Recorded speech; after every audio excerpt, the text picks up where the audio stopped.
que vous pourriez détailler un petit peu plus, le schéma tout Tous-Médu?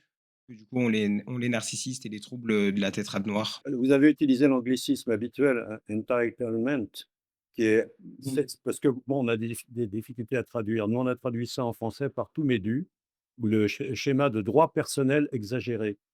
C'est-à-dire, on pense qu'on est tellement spécial, tellement formidable, qu'on va apporter au monde une telle vérité et que, tout le monde devrait se plier devant, ce qu'on pense et ce qu'on fait, et que les autres qui ne le font pas sont mauvais.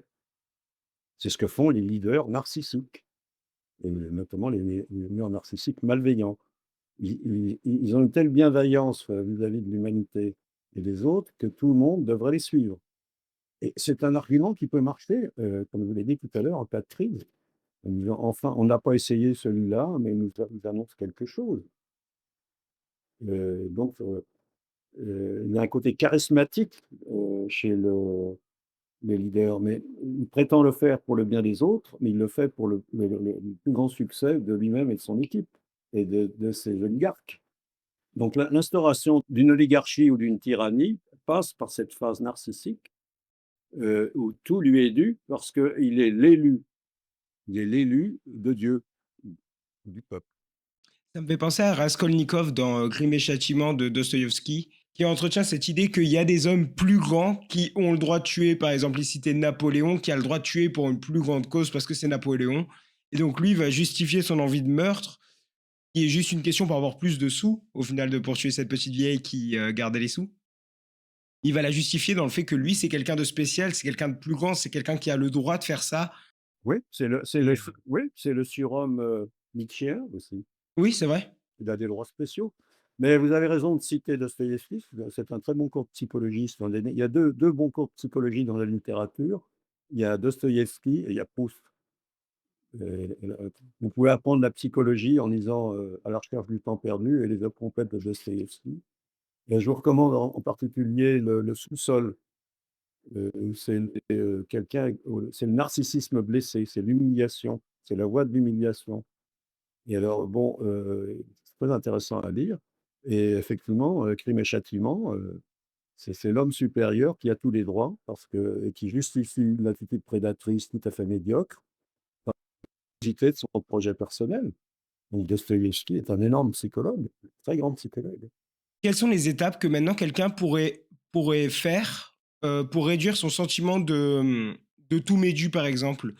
Quelqu'un qui serait peut-être sur les réseaux sociaux un petit peu trop, qui sentirait qu'il commence à perdre un peu le contrôle, ou juste dans sa vie de tous les jours, qui est peut-être dans une période un peu compliquée, qui a l'impression de voir, des humiliations là où il y en a pas, ou comment est-ce qu'il va pouvoir lui-même réduire ce sentiment? De se dire que: «D'accord, là je suis à ce niveau-là, peut-être que c'est pas l'idéal, mais le monde me doit pas quelque chose, c'est à moi d'aller vers lui». Oui, c'est-à-dire définir que c'est-à-dire, restructurer ses buts dans la vie et d'autre part sortir de l'illusion des réseaux sociaux, du monde, virtuel qui peut être un monde de renforcement complètement illusoire, qui peut aussi avoir un impact sur la réalité en gagnant de l'argent avec ces réseaux, je ne comprends pas après tout. Mais, je pense que c'est un retour à la réalité brutale. Parce qu'à un moment, la réalité va retomber sur Marx-Effect de toute manière. Bon, évidemment, il peut mourir tranquillement dans son lit comme Staline, mais il peut mourir tragiquement comme Hitler. Il peut terminer bien comme Reagan, qui a été à la tête des États-Unis, qui était un type très réactionnaire, mais qui finalement a fait un bon job. Il peut terminer comme Nixon. Je pense que on voit actuellement en politique, c'est le choix entre être Nixon ou être Reagan. Ça, c'est pour revenir à une politique au début, c'est ce qui se passe actuellement. C'est un choix existentiel. Et quand on fait des thérapies, finalement, on aide les gens, à faire le bon choix existentiel pour eux et pour les autres.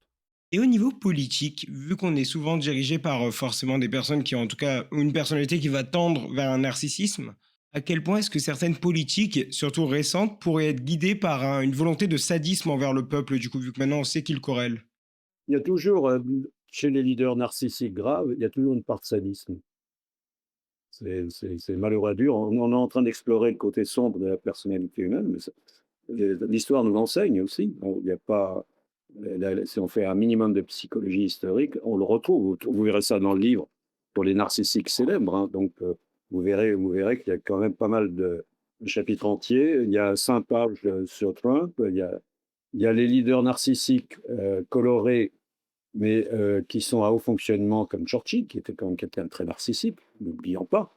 C'était la lutte entre Hitler et Churchill était une lutte entre deux narcissismes, l'un plus agréable que l'autre.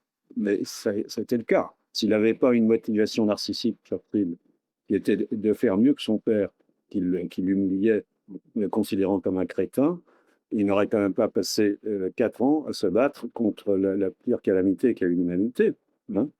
Donc, voilà, on ne fait rien sans narcissisme, mais il faut voir les buts. Donc, c'est ça le problème.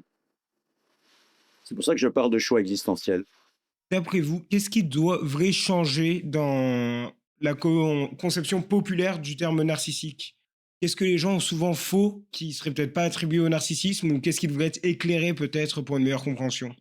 Eh bien, d'une part, il faudrait ne pas se limiter aux pervers narcissiques. Alors, effectivement, le côté sombre existe.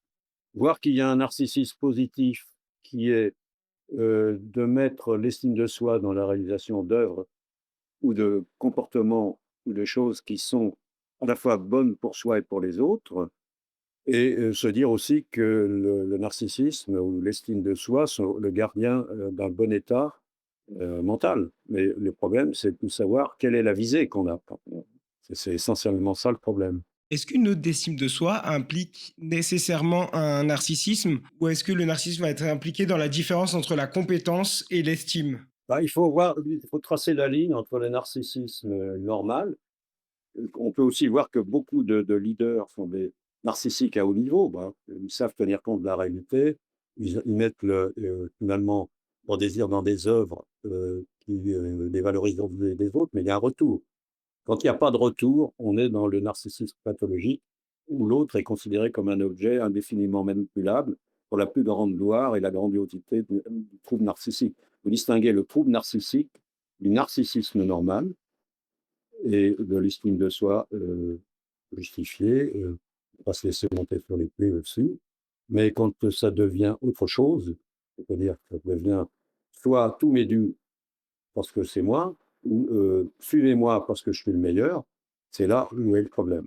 Pour finir, quels sont les mythes autour du narcissisme? Quelles sont les choses qui sont fondamentalement fausses, peut-être, mais que tout le monde pense vraies ou l'inverse? Les choses fausses, c'est de dire plus on va rendre les gens narcissiques, mieux ça sera pour eux, parce que ça va les conduire sur des pentes tout à fait désagréables pour eux et les autres.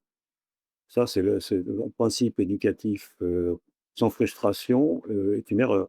Donc c'est ça la chose la plus grave et c'est ce dont on paye le prix actuellement.